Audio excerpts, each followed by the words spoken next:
আসসালামু আলাইকুম। শুনছেন সংবাদ শিরোনাম। ভৈরবের নাটালের মোড়ে অভিযান চালিয়ে 2 ছিনতাইকারী আটক। এখন শুনবেন বিস্তারিত। কিশোরগঞ্জের ভৈরবের নাটালের মোড়ে অভিযান চালিয়ে 2 ছিনতাইকারীকে আটক করেছে র্যাব 14 ভৈরব ক্যাম্পের সদস্যরা।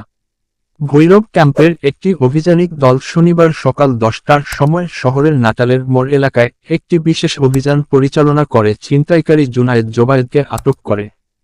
আটকৃত 2 ভাই পৌর শহরের ভৈরবপুর উত্তরপাড়ার মৃত মিলন মিয়ার ছেলে।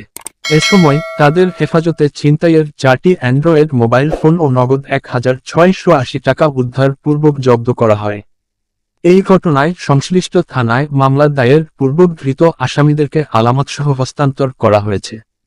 প্রেস বিজ্ঞপ্তি মাধ্যমে অতিরিক্ত পুলিশ সুপার মিডিয়ার অফিসার PPIM সেবা জুয়েল চকমা নিশ্চিত করেছেন।